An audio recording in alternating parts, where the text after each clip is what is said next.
we are going to study about development of fruit.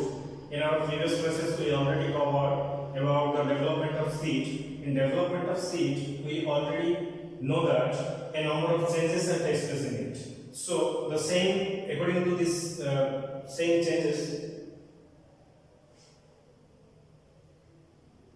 Hello students, in this session we are going to study about development of fruits. In our previous session we already covered about your development of seed and also know the various types of significance and what type of changes are takes place in your seed. So the fruit also takes place a number of type of changes, and the changes are the ovule changes into seed, which we already know that the ovule changes into your seed and the ovary is changes into your fruit. That means a single ovary changes into your fruit and ovary wall is changes into your fruit wall. That means the fruit wall is changes from the ovary wall, and the fruit wall is always known as your pericarp, and the pericarp is again divided into three types. I just divide over here. The pericarp is again divided into three types. The first one is your epicarp.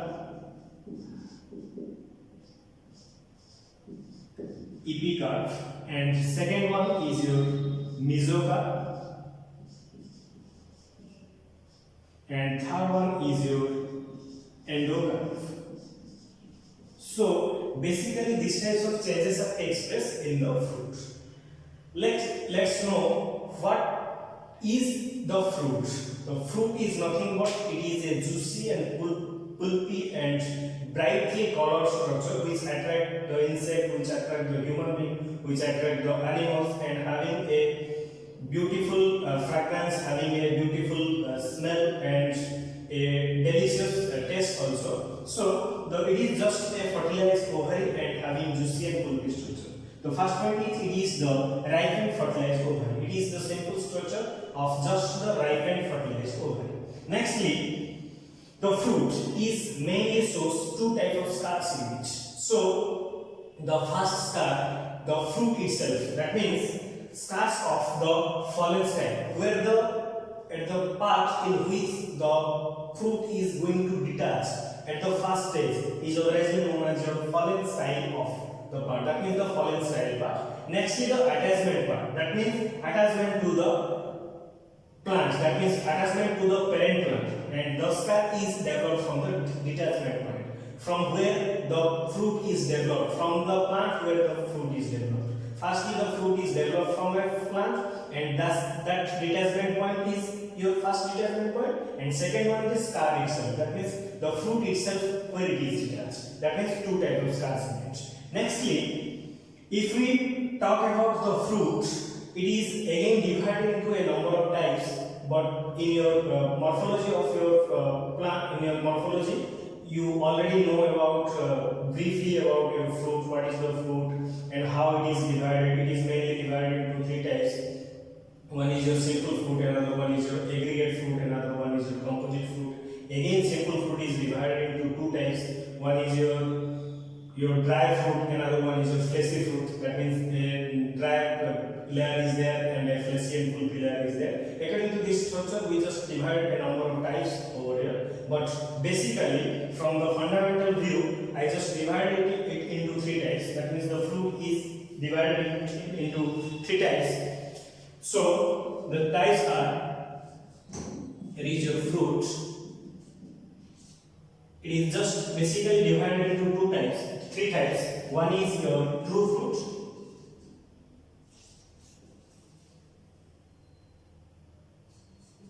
Another one is your false fruit.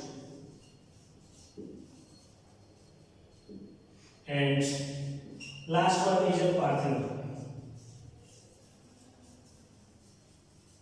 So it is basically divided into three types. One is your true fruit, another one is your false fruit, another one is your parthenon. I just draw over here the basic difference of your true fruits and false fruits. Just take an idea in a simple way that true fruit means it is developed from a ovary. That's it. Nothing else. It just developed from a ovary. Then it is known as a true fruits. I wrote over here, true fruit means it is developed from a ovary. Nextly, false fruit. False fruit is also developed from an ovary, but in some cases, other associated parts also involved in it, like your thalamus, like your peduncle, all these things. That means a number of things are associated to give a fruit.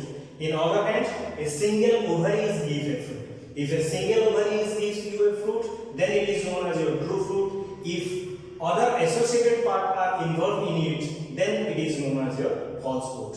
In our next session, we just discuss about your parthenocarpic fruits briefly. Just focus about your true fruit and false fruit. So, if we look over the structure, there is a basic difference in it. That means it is divided into three types. That means three types of layer. If we give and look about your longitudinal section of your mango, that means it is an example of your true fruit. Is coconut is also entered in this type of category of your true fruits, and your apple and coconut, these are entered to your false fruit. We just focus about your true fruit first. So if we take the structure, so it is divided into three layers. That means one is your epicarp, another one is your mesocarp, another one is your endocarp. So according to the structure of your fruit, pericarp is divided. That means pericarp is the outer wall of the fruit. That means it is the outer wall of the fruit. I just cut the fruit and the diagram is here. So the outer layer is otherwise, that means the wall is otherwise known as your pericarp, and the pericarp is again divided into these layers. That means these layers are divided from the pericarp. And if you divide that layer, epicarp is the little. That means a layer, that means a thin layer is over the outer surface of the fruit, is otherwise known as your epicarp. And mesocarp, next to the epicarp there is a layer is otherwise known as your mesocarp. Mesocarp is mostly fleshy. That means the juicy and pulpy structure of the fruit is by the mesocarp. By the mesocarp, the total structure is developed like your juicy and pulpy. So it is a fleshy part. Nextly, the endocarp. Endocarp, the stony part. That means it is hard and tough in nature because it contains a seed in it, an embryo in it. A baby plant is developed from the seed. That means a seed is developed. A fruit is containing a seed, and a seed is able to give another generation. So it is containing an embryo in it. So it is containing the stony part. So according to this, we just divide into three parts, and three parts are divided into each other. That means the pericarp is firstly divided into three. One is your epicarp, which is leathery. Another one is your mesocarp, which is fleshy in nature, and endocarp, which is your stony in nature. Next to the layer, there is a coat over the seed coat, which is otherwise known as a seed coat. Next to the seed. In our previous classes of your seed, I just told you briefly about the seed and the layers of your seed and the seed coat itself. What is the testa, what is the tegmen, all these things. So it is included in your seed coat. So this is the structure of your true fruit. If we take a look of your false fruit, the pericarp is in inner part. That means the developmental structure, fleshy thalamus, that means it is developed from the thalamus. I told you that in true fruit it is developed from the ovary. That means it is developed from the ovary. It is developed from the seed itself. So it is included in your true fruit. But in your false fruit, that means your example of your true fruit is your mango, and your example of your false fruit is your apple. If you take an example of your apple, it is the fleshy thalamus always. I wrote over here the fleshy thalamus. That means it is the edible part. That means the edible part is the fleshy thalamus. So obviously it is a false fruit because it is developed from the ovary itself, but the thalamus and peduncle are the edible part. So false fruit are differentiated from the true fruit. That means true fruit is developed from the ovary, and false fruit is developed from maybe your thalamus, maybe your peduncle, all these things. So it is the basic difference of your true fruit and false fruit. Nextly, we just talk about the significance of your fruit.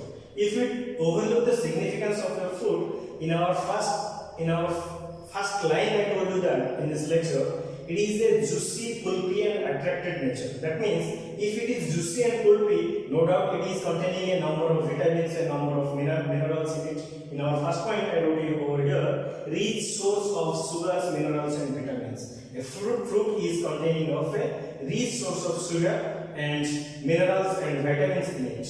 Nextly, it produces seed which stores the genetic material of a species. Obviously, it stores the genetic material as a fruit containing a seed in it. The seed is capable of development of a baby plant and a big plant also. That means a seed is able to develop a plant itself. So if we take a mango seed, then the mango plant is developed. In the same way, from the coconut to a coconut, so generation to generation, the fruit itself containing a seed in it, and the seed is helped to transfer that generation to generation. That means one generation to another generation, the seeds are transferred in that way. Nextly, the unripe fruit defends against the animals as they contain various types of taste in it. That means your bitter, alkali, tannins, and source acids are in taste. So if we take that point in mind, that in the condition of your unripening condition, that means the fruits are in not juicy, not pulpy, it is acidic in nature, alkali in nature. That means some are sour in taste, some are bitter in taste. A number of awkward tastes are there in your fruit. But at the time of ripening condition, all these things, that means your bitter condition, your alkali conditions, or your sour conditions are changes into sweet in nature, juicy in nature, pulpy in nature, containing vitamins. But in this unripened condition, from the against of the animals, that means against of the animals, it just develop these types of nature, and at the time of ripening condition, it just develops the unripening condition to your ripening condition. That means bitter to your bitter, sour, and alkaline nature to a juicy, pulpy, and mostly containing nutrient medium and a fleshy structure. So these are some of your significance of your fruit, and these are some of your developmental structures of your fruit, which we discussed about your true fruit, your false fruit, how the fruit is developed, and the layers of your fruit, about your epicarp, mesocarp, and endocarp, how it is the structure is developed, what are the scars are there, which is developed. That means how the ovule is developed to form a fruit. All these things. So in our next class, we just discussed about the third class. That means we just discussed about the fruit and the true fruit and false fruit. In our next class, we just discussed about the parthenocarpic fruit and its genus.